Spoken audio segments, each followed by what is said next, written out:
Hey, good morning. Happy Monday. How are you? It's Denise Morrison, physical therapist and health coach, bringing you safe, functional fitness that you can add to your day, make sure your technique is on point, and I also help with awesome meal plans so that your body gets lean. So I felt inspired to show you how I work my upper body.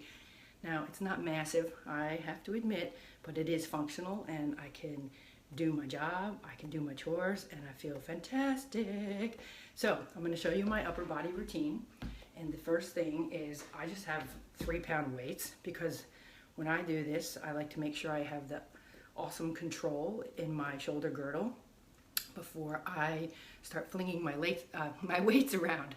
And one thing I have to show you, again, is making sure that your posture is in line when you go to work your upper body. So if we're leaning forward, that just puts your joints at the most awful position, okay? If you're leaning back for some reason, I don't know what, same thing. So we want to keep your whole body in alignment and nice and strong so that it's working on the frame, on the spine, in the direction that was meant to be worked.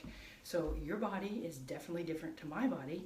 So when you line up, it's going to look a little different, and check yourself in your mirror or your phone like I'm doing with you now. So one thing is, as we go to work through our upper body exercises, is keeping your core of your upper body in place. And that starts from between your shoulder blades, okay?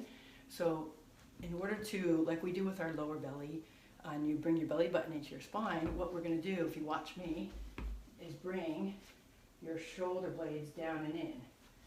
I can't see if you can see that, but your shoulder blades are coming down and in and holding while you're doing it. It's like your bra is extra tight and it's pulling you down and back like an X, okay? So if you see my shoulders, they're going to be down and in. So maintaining that core control between your shoulder blades, you take your little weights, and now anatomically correct position. When I hold my weights, my thumbs are facing up, okay? So here we go. Shoulder blades down and in, firm feet, strong legs. You can even engage your legs, draw up your pelvic floor, squeeze your butts, then you got an extra leg workout. So we're just coming up to level with the ground, no higher, because that's really all the muscles need to do in your anterior deltoids. And the key by going slow and controlled is that you're giving your little rotator cuff muscles inside a chance to catch up and hold the shoulder girdle in its place. Because if you fling and go too fast, the wrong muscles start to do the work, and then you can lead to issues, okay? So I'm just going to do 10 of each just to show you, but you most certainly can go up to 15 if that's available to you, or you can make it a HIIT workout, high intensity interval training, and do a whole round for 30 seconds and do that 2 times, 3 times, okay? It's all good, and it's all depending on how much time you have in your life.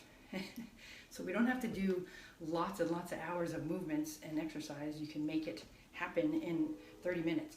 Okay, now we're going to work the side of the shoulder. Get my shoulder blades down and in, and now I go out. Oh, you can't see my arms, but you know my fingers and my hands are there. So I'm going out and down, and as you can see, my thumbs are facing up, and I'm stopping level, parallel to the ground. Okay, and the key is, as I've learned with my dear friend that I was awesome enough to get to spend time with on the weekend, is make sure you don't bring your shoulders up like this, and then we're contracting the wrong muscles. So our shoulder blades are down and in, and we're flying with the arms on the side. Hey friends, I can see you guys at the bottom. Okay, so that's laterally. Now we're going to take it and work the back of the shoulder and the posterior rotator cuff. So if you watch me, I'm going to bend over, and this time, as you can see, my thumbs are on top. Engage your lower belly, shoulder blades drawn down and in, and you're going to be looking towards the floor and just out, okay? But this is different to a back workout where you're doing that. So now we're working the back side of the shoulder. Now I'm talking and yapping a lot to teach you, so I know I'm breathing. So as you're doing your workout, so in, always exhale on the effort. Checking that your shoulders are down and in.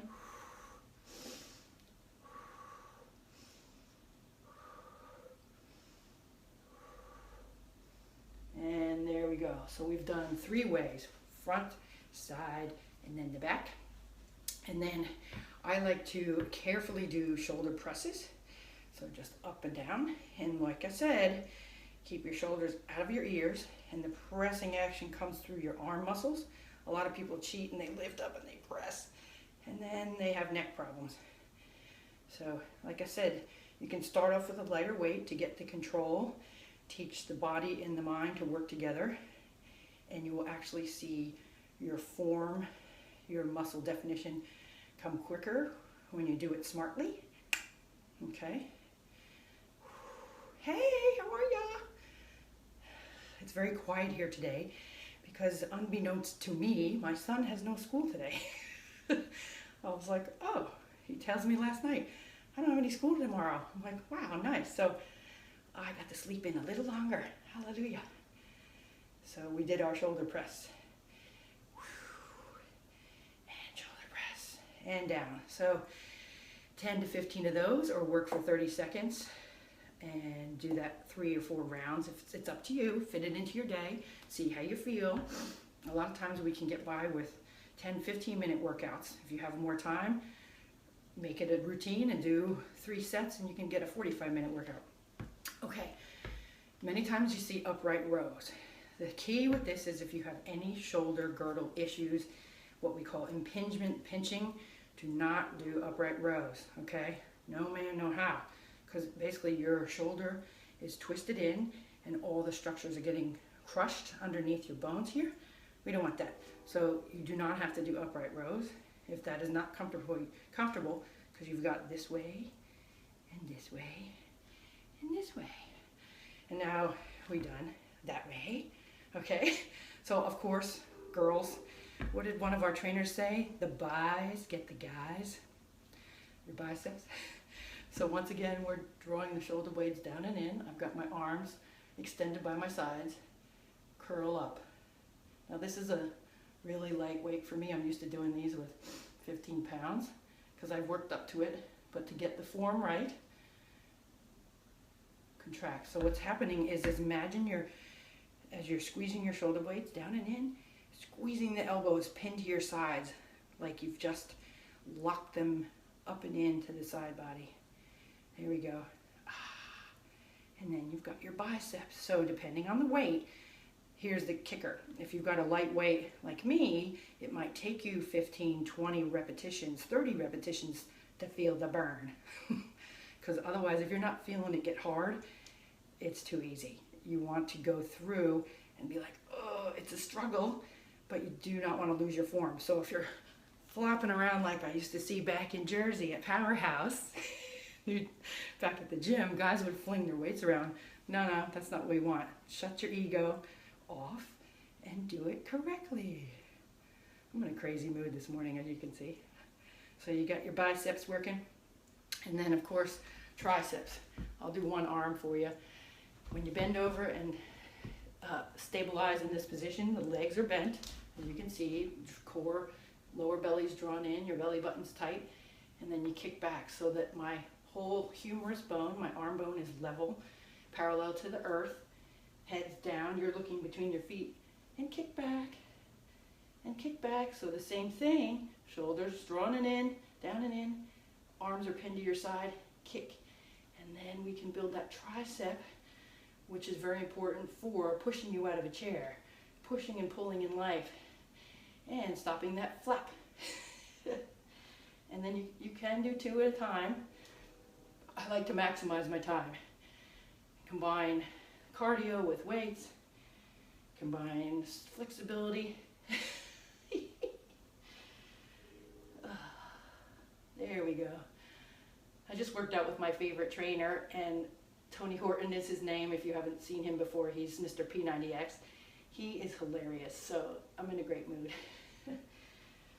Alrighty, so we've done our triceps. So that gives you a nice, well-rounded upper body routine. Now I must say that just because you do your upper body this way, it doesn't always translate to being able to do planks better and push-ups better. That's a different animal entirely. That's something you have to work on and build your endurance with, but no big deal. We can work on that another time. And if you're not in my Shed the Flab and Boost the Abs group, come on in. We start this morning. I'll start posting and lots of information going down for the ladies that asked all about the abs. Thanks for joining me. Bye.